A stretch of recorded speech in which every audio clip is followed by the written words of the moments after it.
An airshow at the biggest bomber base in the world. Barksdale is always sure to offer something different, and the 2025 Defenders of Liberty Airshow featured a 4-ship of MiGs and action from the local B-52s.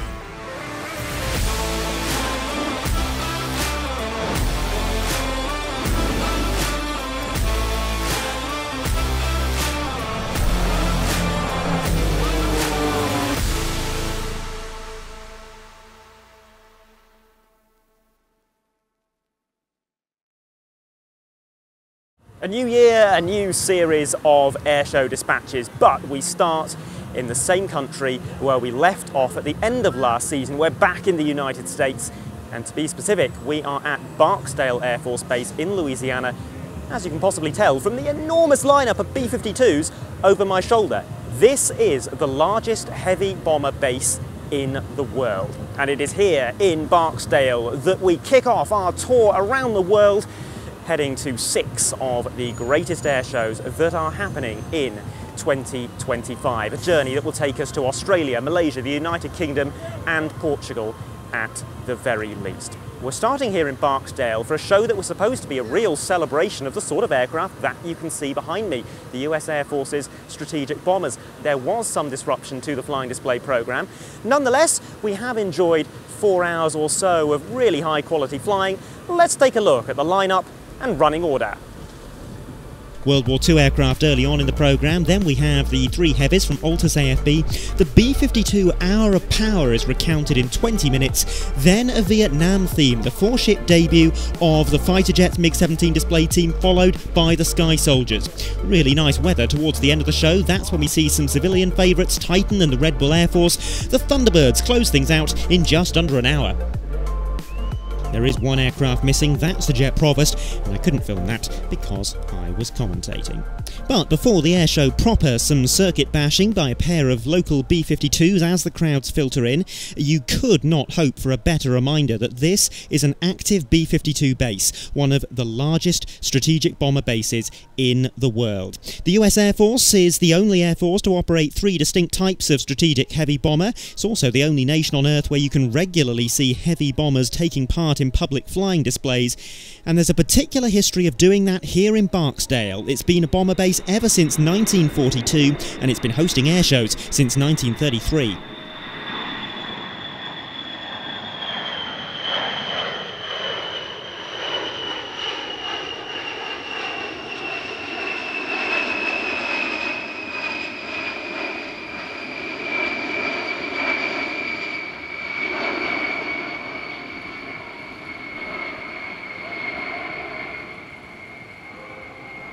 As the B-52 disappears into what was a rather low cloud base, particularly on the Saturday, we now transition to a short opening ceremony to get things underway. Famed skydiver Luke Aikins jumping with the American flag.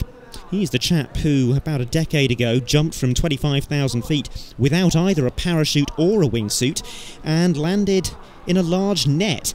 As he descends, he is joined by the rest of the Red Bull Air Force jumpers, Kevin Coleman in the Extra 300 and Aaron Fitzgerald in the Bow 105.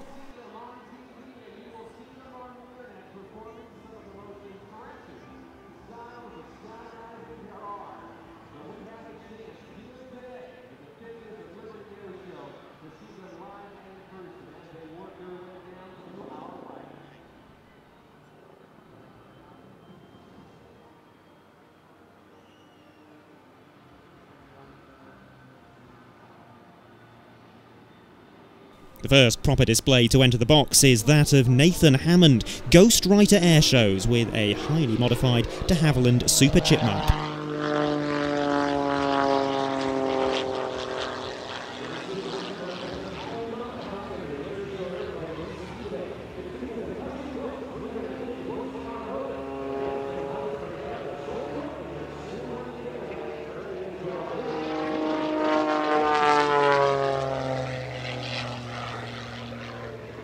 This is probably the most aggressive, high-energy aerobatic routine that you'll see from a chipmunk anywhere in the world nowadays, not least because many surviving chipmunks can't fly aerobatics at all anymore due to life-expired wing spars. But this one is a lean, mean airshow machine. It's got a clipped wing, a more powerful engine, LED lights all over, and also the ability to fire pyrotechnics during night shows.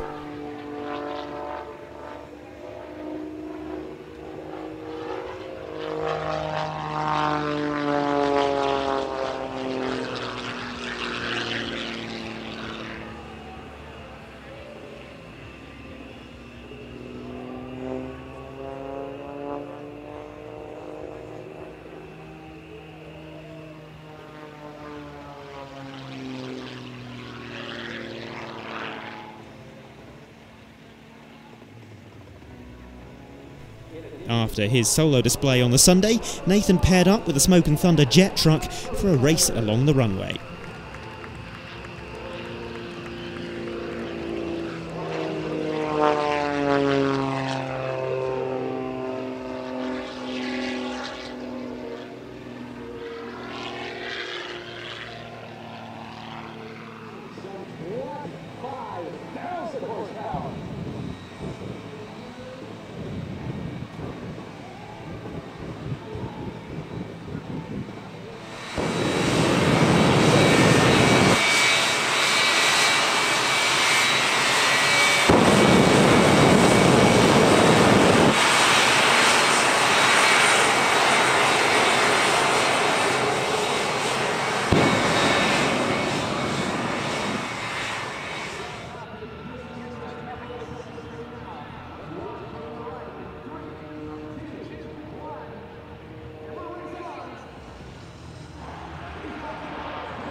Our first warbird acts now, and we start with a C-47 Skytrain. But this isn't any old C-47, this is C-47A 15DK That's All Brother, the aircraft that led the airborne element of Operation Overlord. This very aircraft was at the front of a formation of 800 C-47s and Dakotas, which together deposited 13,000 troops on the battlefields of Normandy on the night of the 5th of June 1944.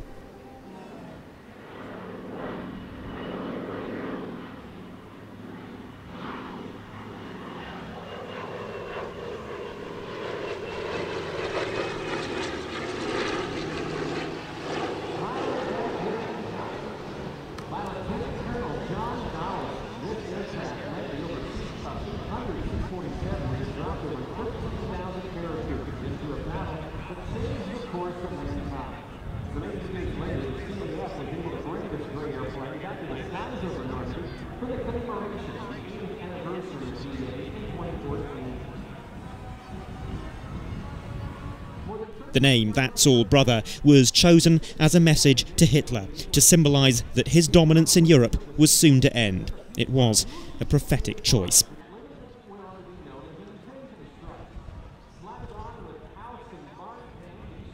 After the war, That's All Brother was converted into a DC-3C and sold onto the civil market. None of its owners had any idea about the aircraft's past, but in 2015 the Commemorative Air Force realised what this aircraft was. They purchased it and restored it to its 1944 condition, and it took to the air again in 2018.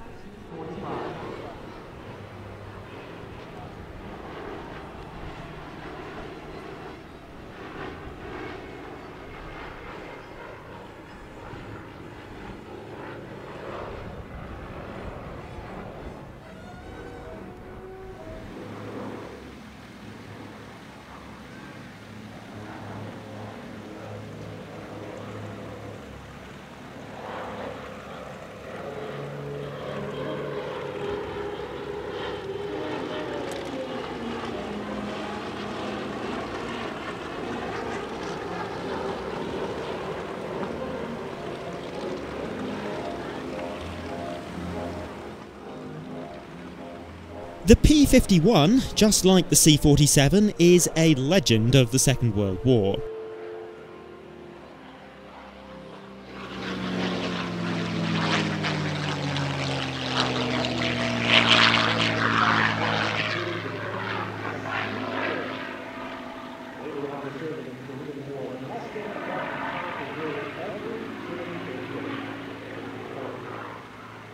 This is P-51D-25NT Quicksilver, built in 1944, although it crashed in 1961 and was destroyed. Nowadays, it's a bit of a composite aeroplane, rebuilt using parts from 200 Mustangs, as well as remanufactured parts handmade from scratch. Note, though, that this aircraft isn't actually in a Second World War paint scheme. It didn't join an operational unit until after the war's end in 1945, and so the US roundel, the stars and bars, is of a post-war design.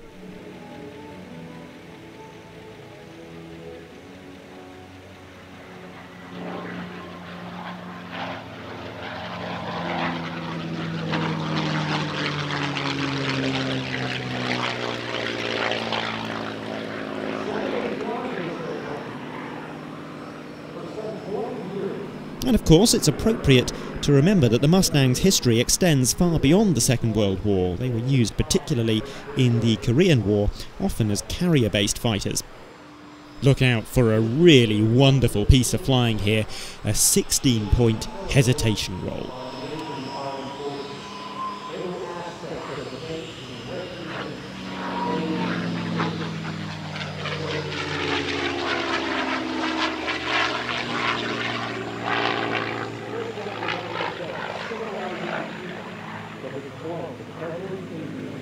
The pilot and owner is Scott Yoke, and he's got 1,000 hours on type, making him one of the most experienced Mustang pilots in the world today.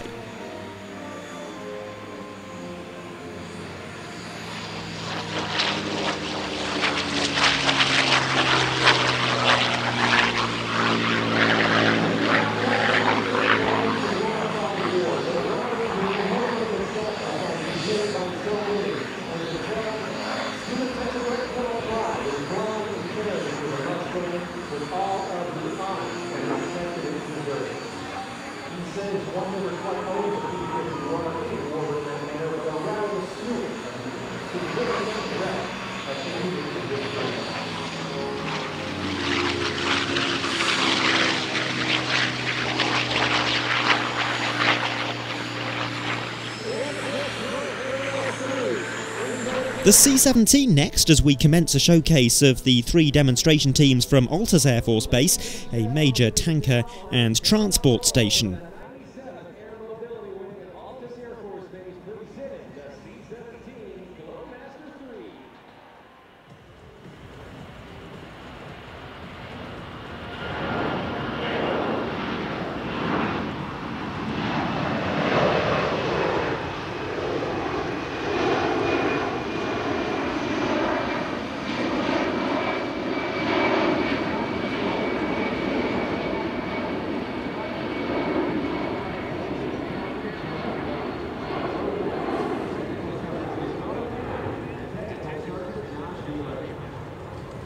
This is the backbone of the US heavy airlift capability, with more than 200 C-17s in service. Compare that to the C-5, of which there are only around 50 operational examples.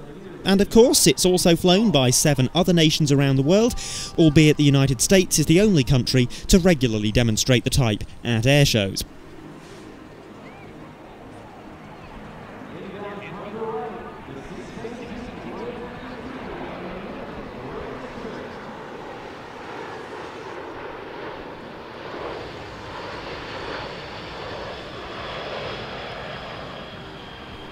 This is very much a strategic airlifter, although it does possess some tactical airlift capabilities, including the ability to operate from relatively short unprepared runways of about 1,000 metres, and indeed that's one of the main reasons why we see the high-mounted wings and engines. It's to give maximum ground clearance so that FOD, such as dirt and stones, is less likely to enter the engines when operating from austere strips.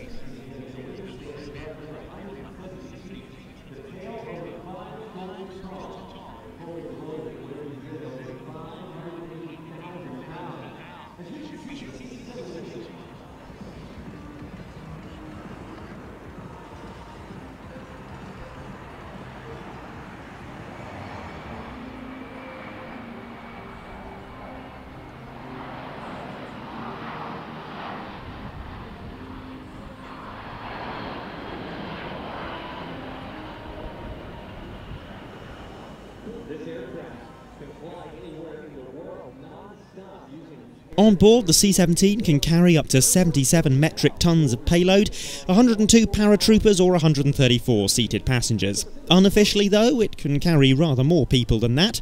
A C-17 actually holds the world record for the most number of people ever carried aboard a single aircraft, with 823 souls aboard one particular Globemaster flight out of Kabul in 2023 during the evacuation of Afghanistan.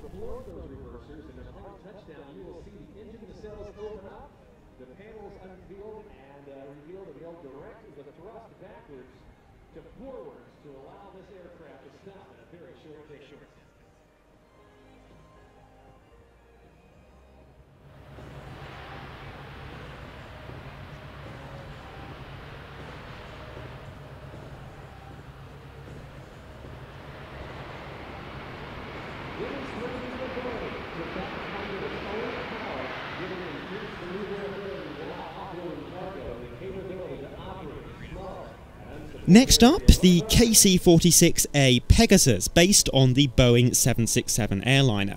This is one of the newest military aircraft in US service. It was introduced in 2019 and is replacing the oldest tranche of KC-135R Stratotankers.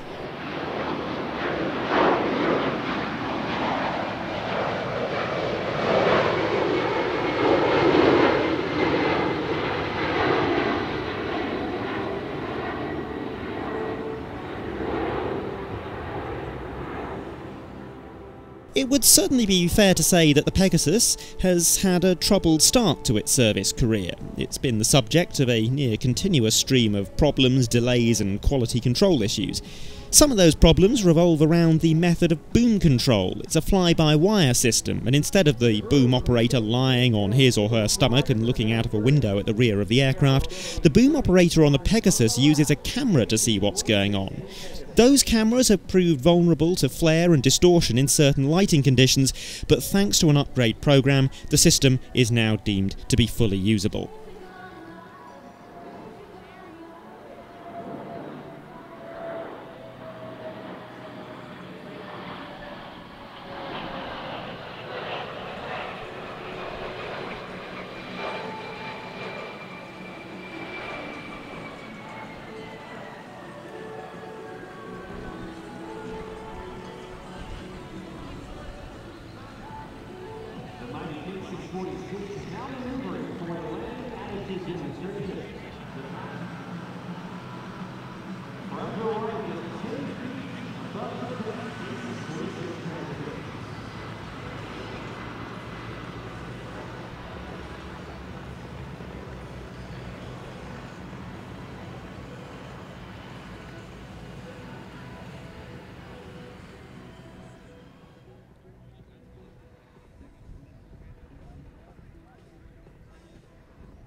This is the first full season of what has been termed the KC-46 Pegasus demo team.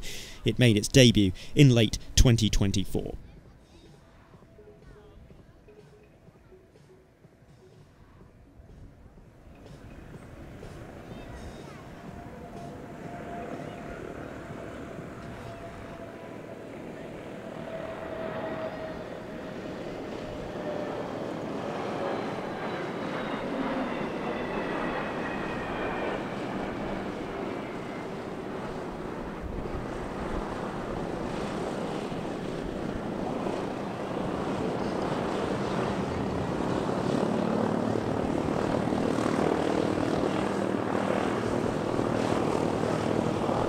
This is the aircraft that the Pegasus is partly replacing, the KC-135R Stratotanker.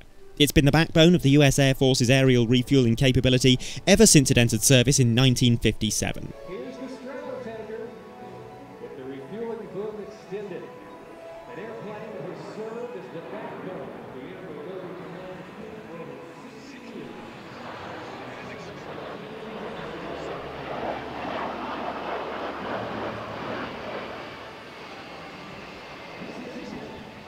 It was developed for the US Air Force as their first dedicated jet-powered aerial refueling tanker, but it's also been sold to Chile, France, Turkey and Singapore. The vast majority of those which remain in service are KC-135Rs, a re-engined version powered by the CFM International F108, which brought substantial benefits in terms of noise levels, range and efficiency. There's a common misconception that it's based on the Boeing 707 airliner. It's not. It's actually based on the Boeing C-367-80, which is a common ancestor of the KC-135 and the Boeing 707. The main difference is the KC-135 is a slightly smaller aircraft than the 707, and it had a different type of engine as well. Or AMC, manages an inventory of 414 Stratotankers, of which the Air Force Reserve and the International Guard fly 235. Here's a very unusual formation to see at an airshow, a KC-135 flying with a B-52H Stratofortress simulating aerial refuelling. This was part of the B-52 Hour of Power, showcasing the home team. In theory, the B-52s would have been joined by a B-1B Lancer and a B-2A Spirit, but the B-1 suffered technical problems, as B-1s often do, and the B-2 was withdrawn for operational reasons.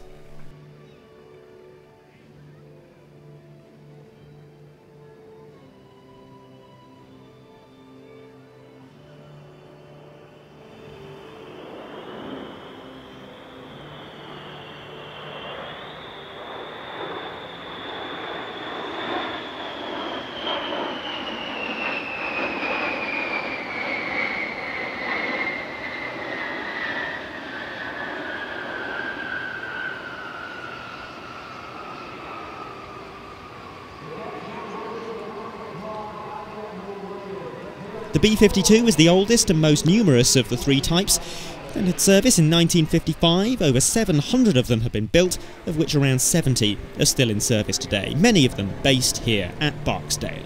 Its long service career is thanks to its comparatively low operating costs and a simple design, which together mean the B-52 will outlive the B-1 and the B-2 in operational service, and it probably won't retire until at least the 2040s.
A maximum performance climb there, a climb angle of some 30 degrees. The most memorable of the B-52's passes was this one, flying in formation with B-25J Mitchell Yellow Rose from the Commemorative Air Force. They should also have been joined by a B-29, but that was withdrawn as it was still in winter maintenance.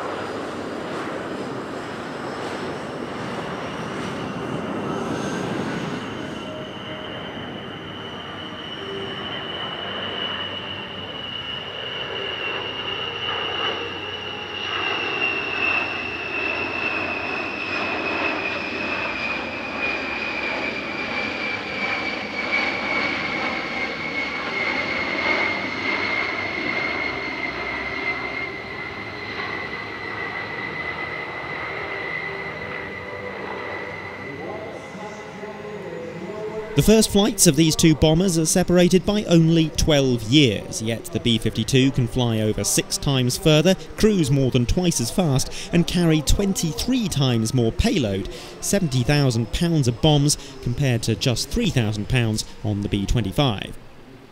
The B-25 was a medium bomber, and it first flew in 1940.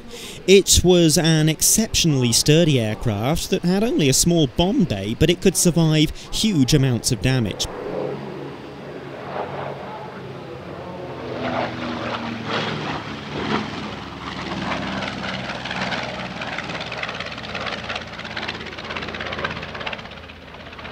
While the B-17 and the Lancaster specialised in high-altitude missions, the B-25 was more often used in a low-level environment. It was well liked by its crews thanks to its survivability and its in-flight stability. It was an easy, forgiving aircraft to fly, and it also remained controllable even with one engine out. It was easy to handle on the ground as well, thanks to its nose gear configuration. Most other bombers in the early 1940s were tail draggers.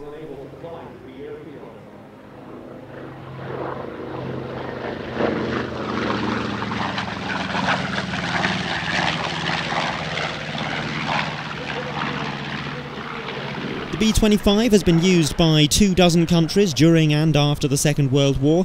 Its most famous engagement, though, was the Doolittle Raid, during which B-25s launched from aircraft carriers to conduct the first aerial attack on the Japanese mainland.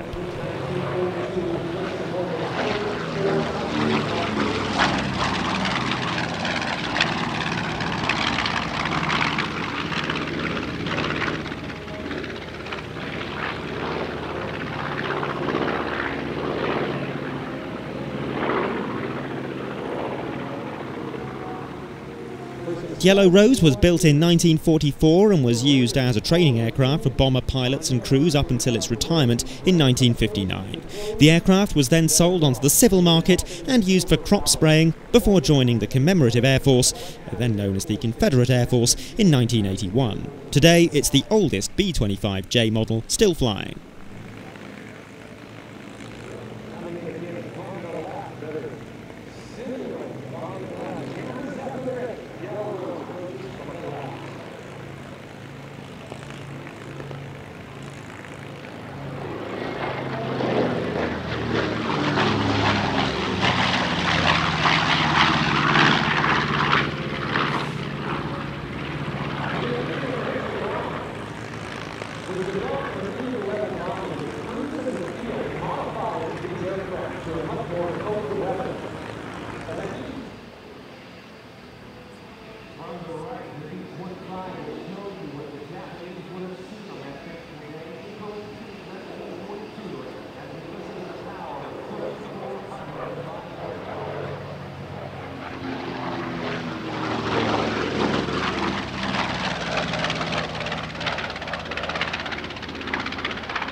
Now for a very special display indeed, the first 4-ship performance by Fighterjets Incorporated, flying the MiG-17. This is only the second time that 4 MiG-17s have flown together at a North American airshow. The first time it happened was at EAA AirVenture 2024 in Oshkosh, and that was just some flybys. This is a fully choreographed airshow routine.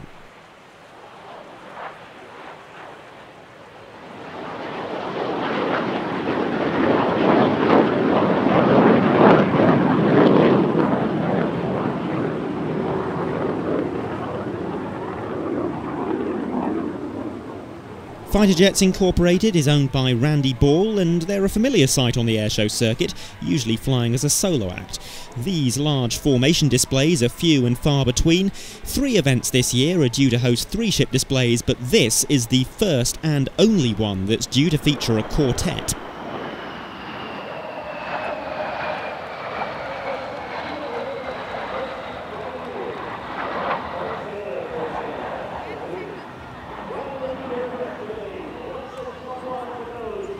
The MiG-17 was an immensely feared aircraft during the opening phases of the Vietnam War. It was based on the older MiG-15, the Soviet Union's first operational jet fighter, which was a small, nimble, lightweight jet that terrorized American forces in the skies of Korea, and it was, for a time, the most deadly combat aircraft in the sky.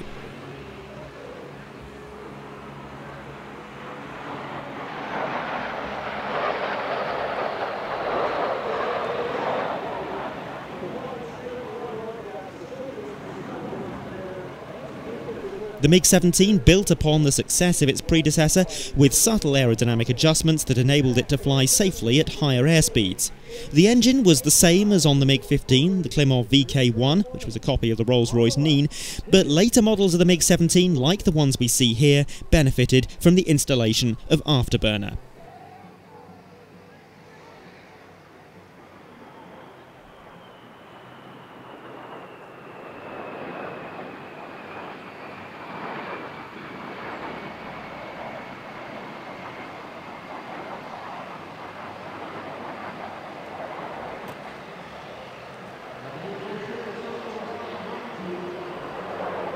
The MiG-17 proved immensely capable against American fighters in the early 1960s. American jets on the whole, like the F-4, were built for speed and range. The MiG-17, by contrast, was built for agility. It could turn faster and tighter than anything else in the sky, and its turn performance wouldn't be matched until the F-16 came along in the mid-1970s.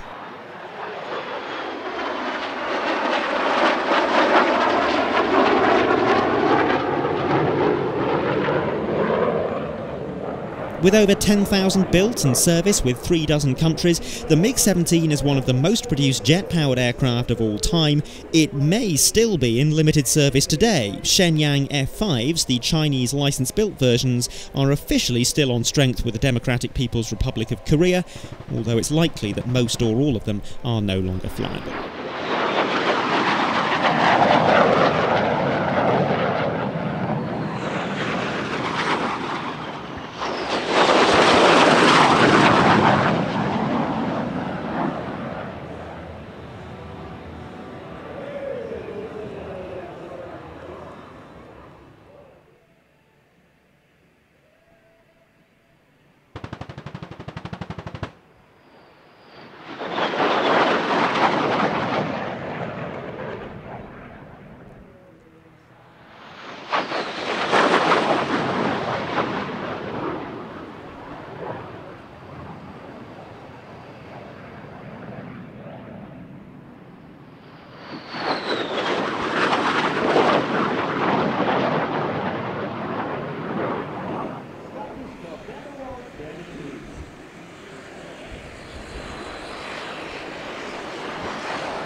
Rotary action was provided by the Sky Soldiers, a veteran-staffed educational organisation that operates a fleet of numerous Vietnam War-era aircraft.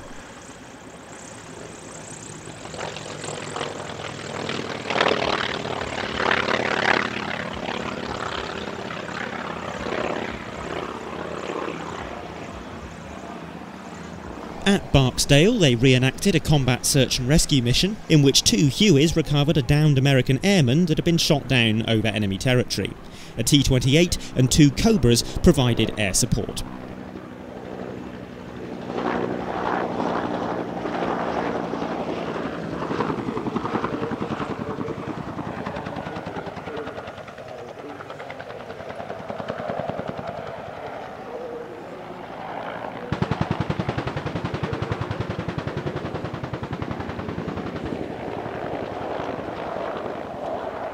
Although these 2 helicopter types look quite different, they're actually very closely related, so much so that the Cobra was initially named the Huey Cobra.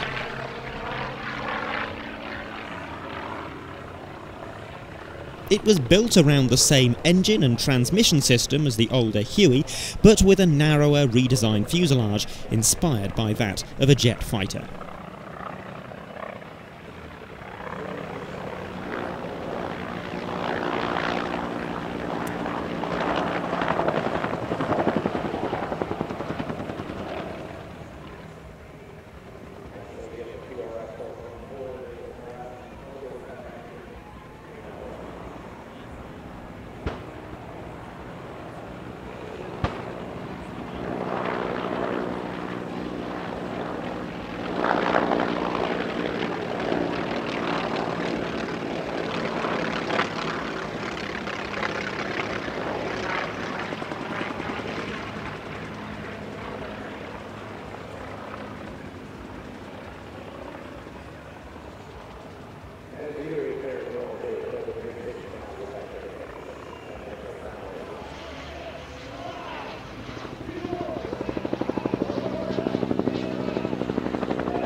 One of the Cobras then performed a sprightly solo display, this airframe wearing the colour scheme of the defunct US Army demonstration team known as the Sky Soldiers.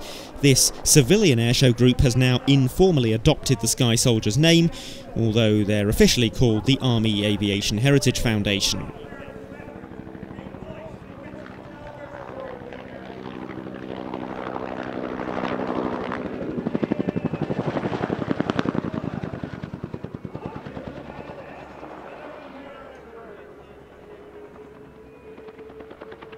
The Cobra was the first dedicated attack helicopter. It was based so closely on the Huey because the need for a helicopter gunship to support US operations in Vietnam was extremely urgent, and there simply wasn't time to produce a clean sheet design. Nonetheless, it proved to be a highly successful platform, and nearly 60 years on from the Cobra's first flight, modernised variants are still in production today, namely the AH-1Z Viper.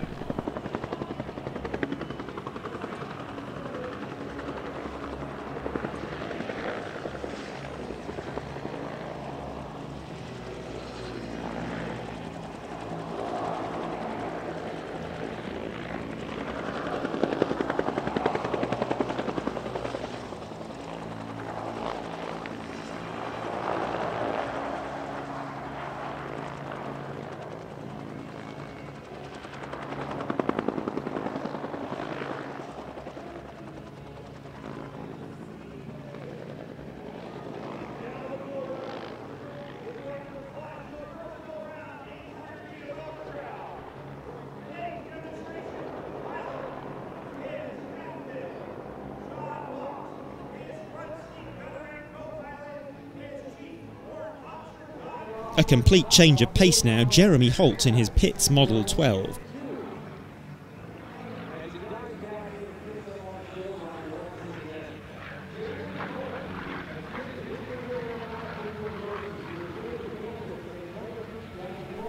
This is a relatively recent version of the Pitts, with an enlarged fuselage designed around a 400 horsepower Vendenev M14P radial engine with a 2.6 diameter propeller. That's a larger prop and a more powerful engine than you'll find on almost any other unlimited category aerobatic aircraft, and it produces a huge amount of torque tamed by some enormous control surfaces. For basic aerobatics, the Pitts Model 12 is considered by many to be easier to fly and more responsive than a conventional Pitts biplane, but pulling off more complex manoeuvres can be quite a handful, particularly given all the gyroscopic forces produced by that radial engine.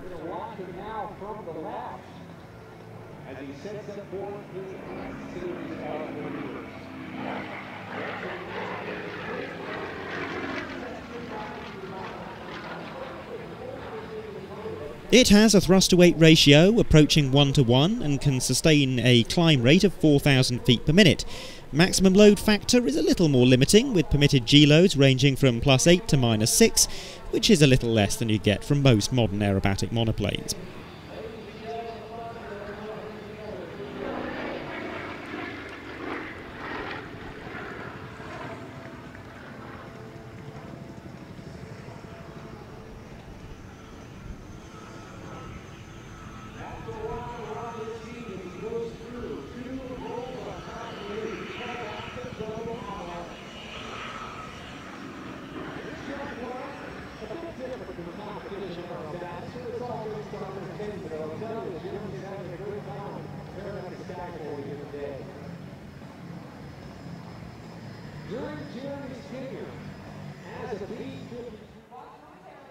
The US Army's Golden Knights parachute team next.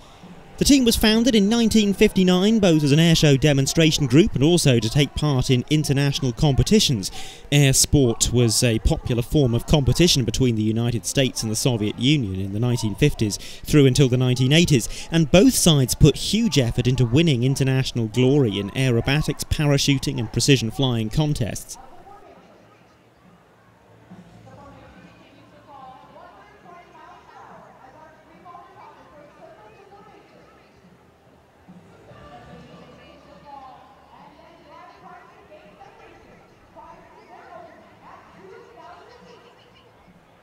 The Golden Knights competition unit has set hundreds of world records and won almost 4,000 medals. They're currently the reigning champions in the 8-way formation skydiving category of the World Skydiving Championships.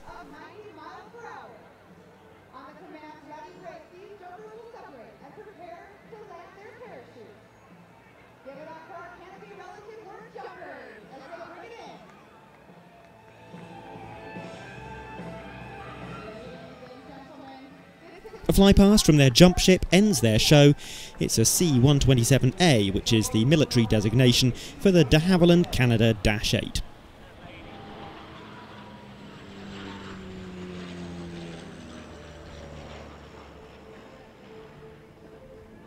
Next up, the Titan Aerobatic team.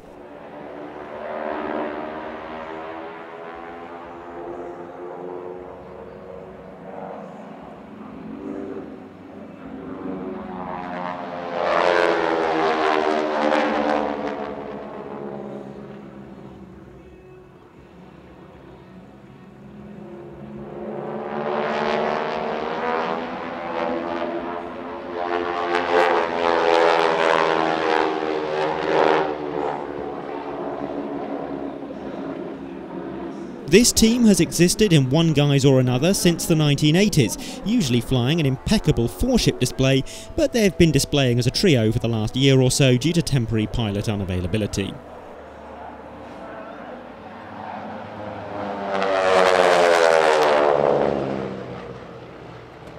The formation flying is of a standard that you'll only really see from a group of experienced pilots who have been performing together several dozen times per year over a span of decades.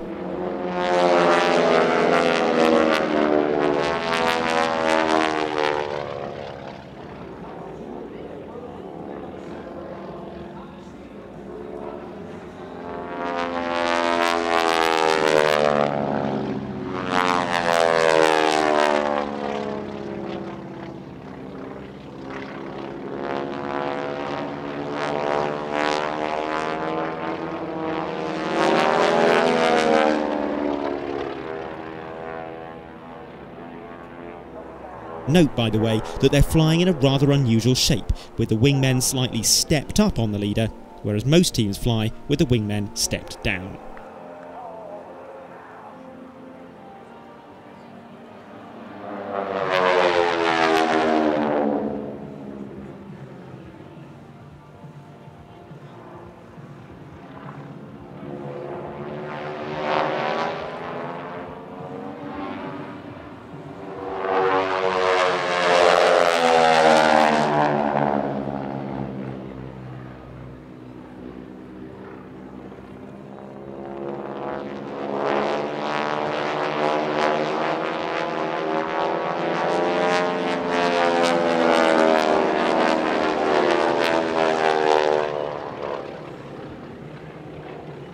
They fly the AT-6 Texan, with AT standing for Advanced Trainer. Although the T-6 was originally designed as a basic trainer, it turned out to be far better suited to the advanced training role because it could be quite a handful to fly.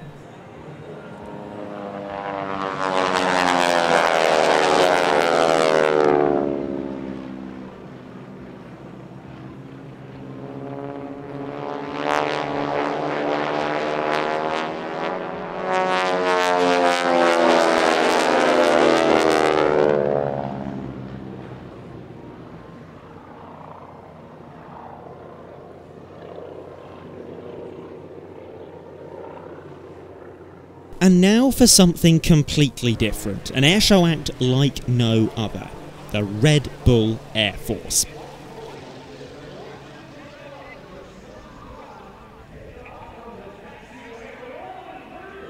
As Kevin Coleman takes off in the extra 300 SHP, a Bol 105 arrives overhead, and hanging on to the outside is famed skydiver Luke Akins. Meanwhile, the extra 300 is inbound for its first pass.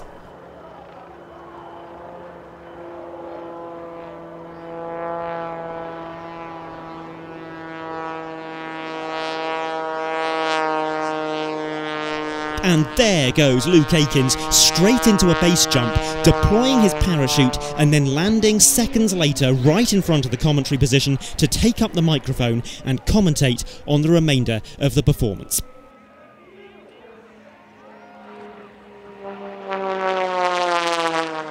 As the helicopter climbs to height to release its wingsuit jumpers, it's over to Kevin Coleman to entertain us in the Extra 300 SHP. This is a modified version of the Extra 300S, the basic single-seat model, and it was designed in about 2005 for Michael Goulian to use in the Red Bull Air Race.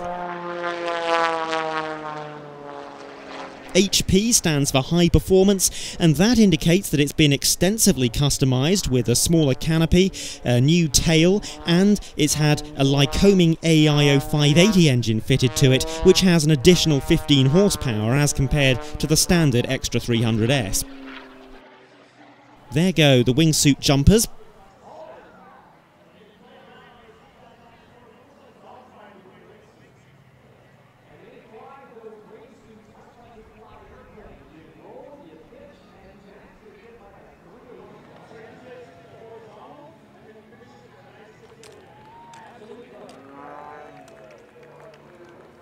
And now a remarkable combination of skydiving and fixed-wing aerobatic flying.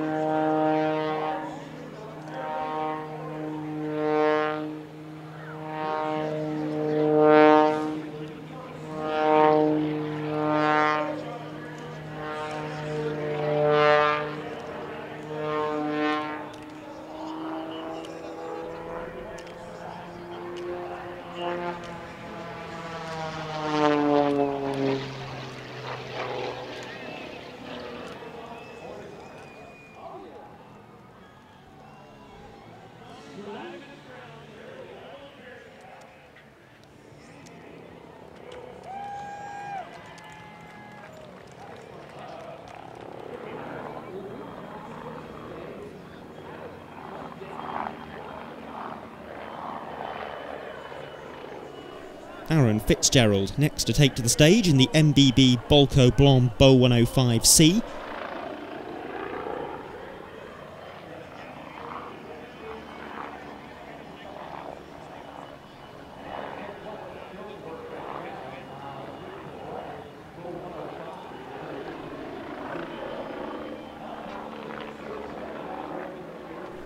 Designed in Germany in the 1960s, this was the first fully aerobatic helicopter in the world.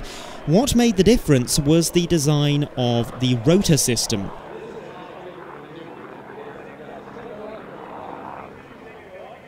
Most helicopters up until this point used rigid rotors attached to the rotor head by delicate hinges, so if the helicopter pilot pulled any Gs, the hinges would bear the brunt of the force.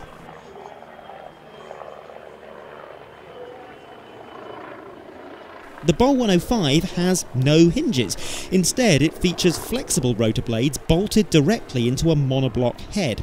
It's the flexible rotors that absorb the G-force, and that means the Bo 105 can perform backflips, loops and rolls at up to 3.5 G.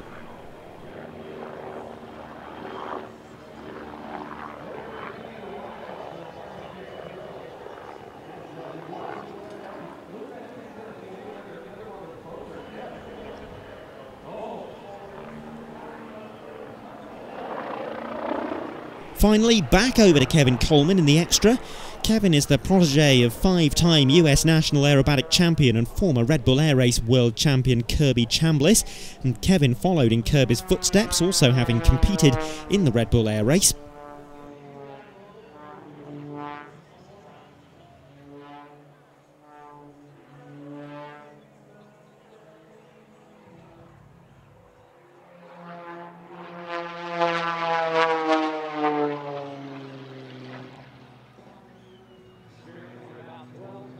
Coming up now, a remarkable series of negative G manoeuvres, and first of all, a front flip.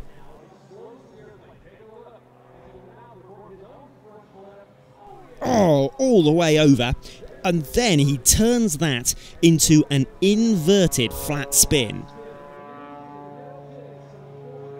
And that's just the start. The extra now returning to straight line flight, gaining energy, and there commences probably the smallest outside loop I've ever seen. Back to positive G for a limited time.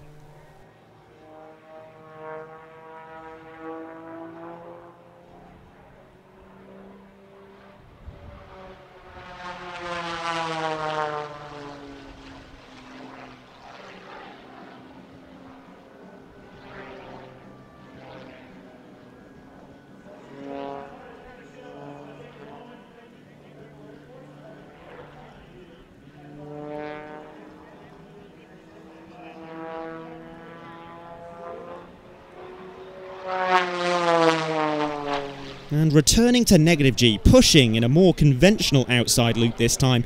Absolutely horrible this. All Kevin's body weight will be held by his lap strap and shoulder harnesses, and he'll effectively be crushed upwards into those harness straps. The blood will rush to his head, his eyes will bulge with all of the excess fluid, and his vision will start to turn red. The Thunderbirds close our flying display programme, flying as a 5-ship at the moment, rather than the usual 6-ship. That's due to one of the Diamond pilots dropping out of the team during winter training. In due course, a former Thunderbird pilot will return to the team to fill that slot later on in the season.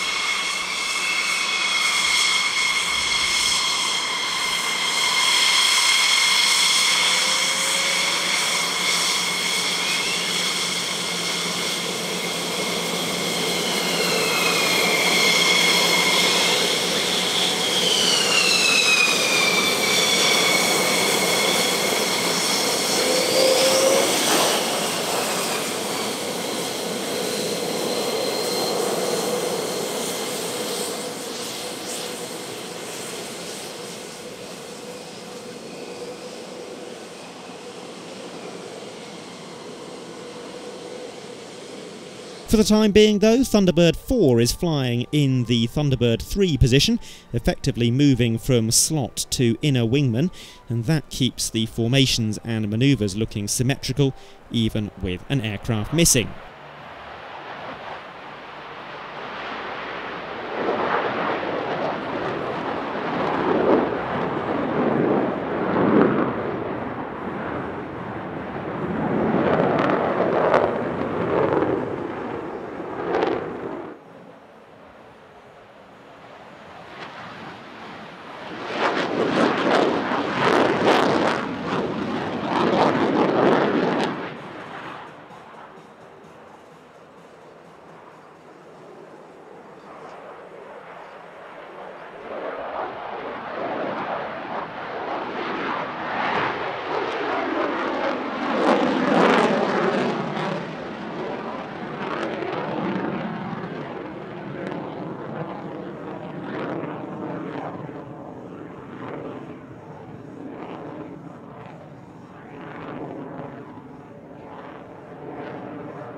All the Thunderbird jets are flying with the nose slightly trimmed down, which would be rather abnormal for conventional operations, but it does make formation aerobatics a little bit easier.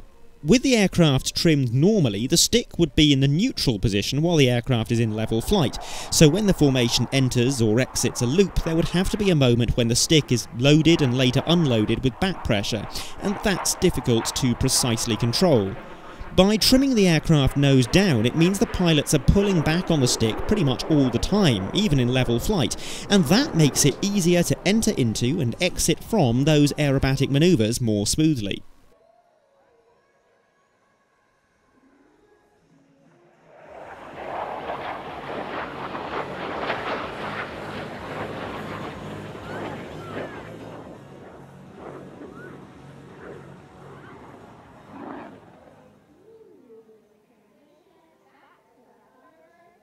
The Thunderbirds have 13 aircraft at their disposal, 10 F-16CM Block 52s and 3 equivalent twin-seat D models.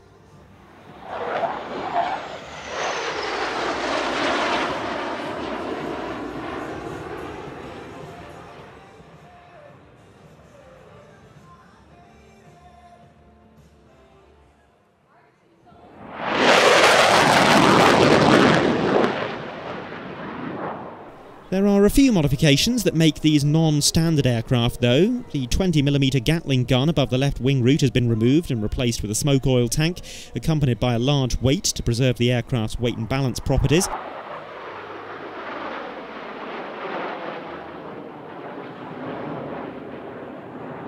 That weight also helps to pressurise the aircraft's oil system when inverted, and thus allows the Thunderbird's F-16s to fly upside down for longer periods than a standard F-16 can. Normally it takes the Air Force about 8 to 12 months to convert a standard F-16 into a Thunderbird's F-16. Theoretically, they can be reverted back to fully combat-ready status within 72 hours.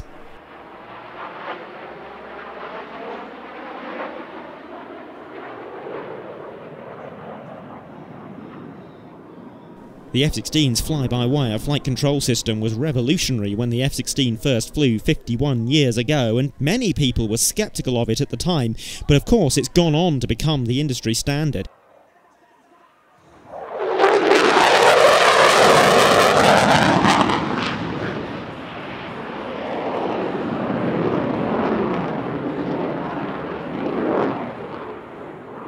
It did wonders for the F-16's manoeuvrability. When this jet was introduced, it had the best turn performance of any fighter on the market, and turn performance is still very impressive, even by today's standards.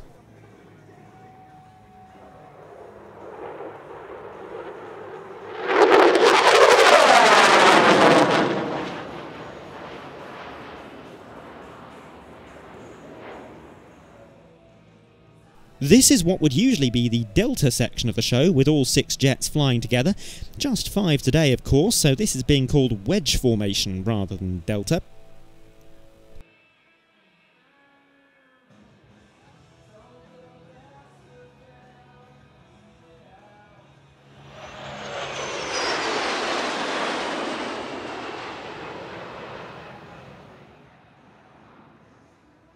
And that just about brings us to the end of our coverage of the Barksdale Defenders of Liberty Airshow 2025, the first of at least 6 events due to be featured in this, our 8th series of Airshow dispatches. And to finish, we watch the Thunderbirds coming in for the Delta Burst.